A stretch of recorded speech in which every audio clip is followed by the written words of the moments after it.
No caso do pedido liminar de 15 dias, existindo garantia, não existe essa possibilidade? Existindo uma garantia, não se aplica essa regra do despejo liminar.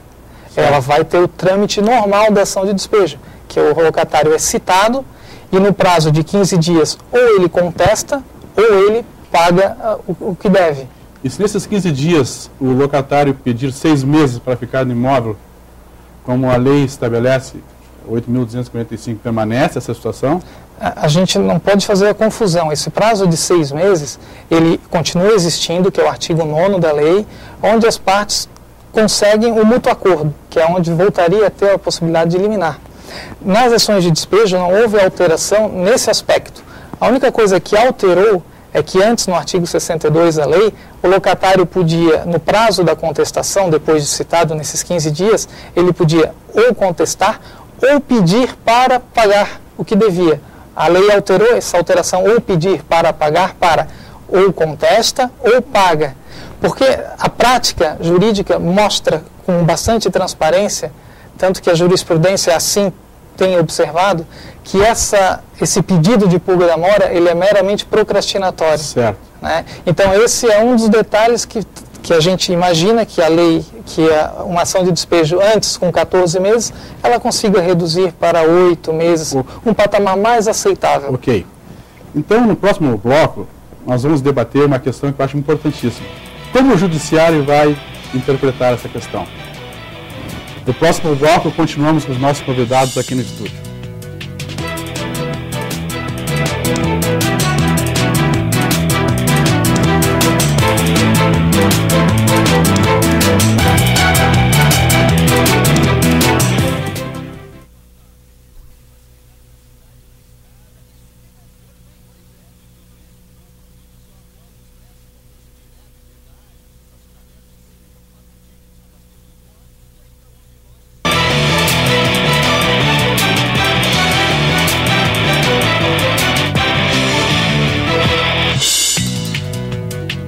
Estamos de volta com o programa Consumidor e Mercado, que nessa edição fala sobre as alterações na lei do inquilinato. Doutor Vandrejel, como nós comentamos no último bloco anterior, uma coisa é o que a lei está fazendo, está prevendo. Outra é a interpretação que o Poder Judiciário vai dar a essas alterações. Como o senhor vê essa questão da ação, da interpretação que o Judiciário precisa dar à lei? Bem, nós entendemos que, como mais uma lei nova, o Judiciário não vai olhar com tanta simplicidade enquanto pensam os locatários, né? Porque a habitação, acima de tudo, é uma questão social. O nosso Judiciário, né, ele já está sobrecarregado também. Né? É um Judiciário que, por mais que trabalhe, ele está sempre atrasado na resposta a ser dada ao cidadão que vai buscar os seus direitos no judiciário, se é pacífico. Né? Por mais que se façam leis para tentar agilizar, ela não vai surgir o efeito que realmente eles querem, por conta de que realmente o judiciário está sobrecarregado. É um judiciário que, a exemplo da legislação especial, juizado especial, veio, causou um frisson na sociedade, que era para dia seguinte, e nós temos audiência marcada para 1 ano, 2, 3 anos, e continua a mesma coisa, justamente por conta disso. Né? Mas nós também devemos registrar, né, que o nosso judiciário, em especial o judiciário catarinense, tem procurado caminhar sempre num sentido muito mais de uma decisão de um direito alternativo. Apesar, né, de estar positivado os interesses do locatário nessa legislação, porque houve um trabalho muito árduo por parte deles, né? E o locatário, né, ficou desamparado nesse debate, né? Justamente porque, como falamos no bloco anterior, existe algo muito mais numa relação locador e locatário do que o simples pagamento e uma moradia. Existe um aspecto social, um aspecto empresarial, a questão de fundo de comércio, a questão de família. Houve avanços? Houve. Como por exemplo, a questão da sucessão da parte no contrato, né? No caso de separação, né? A pessoa que fica na casa, ela passa a ter ser o responsável pelo locador. Seria a liberação do fiador quando ele deu a fiança para uma pessoa da sua relação. Exatamente. Que depois, ou por falecimento ou por separação, não está mais. Exatamente. Na linha anterior ele ficava preso. Né? Hoje ele pode se desobrigar. Houve um avanço nesse sentido, né? Até por conta de que o fiador, na questão da legislação passada, né, ele ficava basicamente de que ele é eterno, né? Uhum. Ele passava a ser pai dessa relação, porque não tinha como se desvincular. Então, nesse aspecto, houve um avanço. Não podemos dizer que não houve alguns avanços. Mas, na realidade, o ponto central e o nogórdio dessa questão vai ser justamente esses dois aspectos. Primeiro, a questão do comércio, falando, né, das pessoas que estavam envolvidas nessa relação. E o judiciário, que não vai dar essa resposta tão esperada, tão rápida. Né? O próprio conceito de liminar, que não se dá liminar, vai ouvir a outra parte primeiro para depois dar a liminar.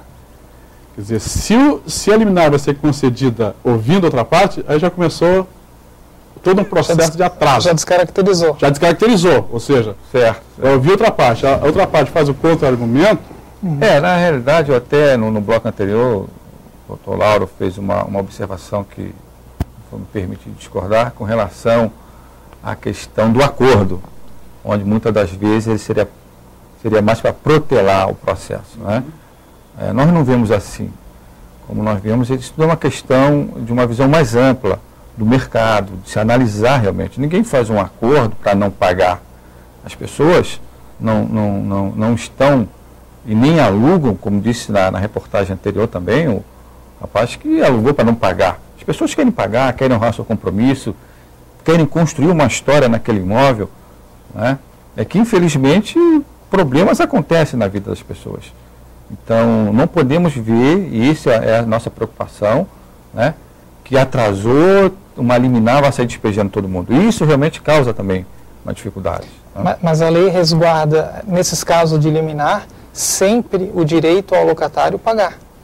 Ele não vai ser, mesmo no prazo concessivo de 15 dias para a desocupação, dentro desse prazo, a lei resguarda o direito dele de pagar. Mas ele não pode purgar, ele tem que pagar o total. Tem que purgar e pagar o total. Pagar exatamente. O total. Mas ele não pode fazer se ele está 3 meses atrasado, ele às vezes não tem condições de fazer esse pagamento total do valor em 15 dias. A lei preserva também essa possibilidade. O locatário pode purgar a mora. Certo. Né? O locador, seria pagar o total do valor atrasado. Ou pagar o que tem, vamos dizer assim. Ele pode pagar, em tese, o que tem. O locador, por sua vez, vai ser intimado para dizer se concorda ou não com o depósito. Se o valor pago foi ou não suficiente para ele ir à mora. Se não foi, ele informa o juiz e o juiz intima o locatário novamente para complementar o depósito.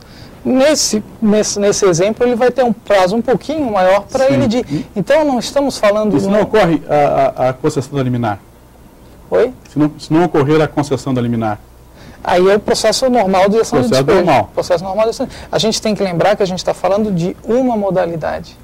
A gente vai ter locatários que vão chegar nas imobiliárias ou os locadores e falar: não, eu não quero ser fiador de mim mesmo, eu não quero a modalidade sem garantia, eu quero ter um fiador. Claro. Porque se ele eventualmente atrasar, ele vai ter a ação ordinária normal da ação de despejo. Certo. Então, a gente tem que pensar que é uma modalidade. A gente não está agora tirando a fiança ou qualquer garantia locatícia das locações e todas as locações são dessa forma e a todas elas será dada a liminar.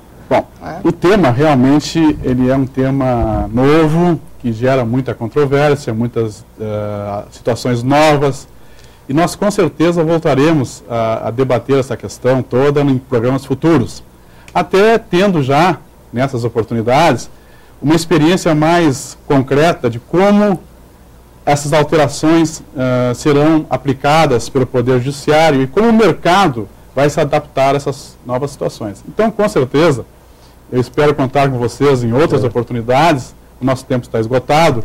Agradeço muito a presença de vocês aqui no nosso programa.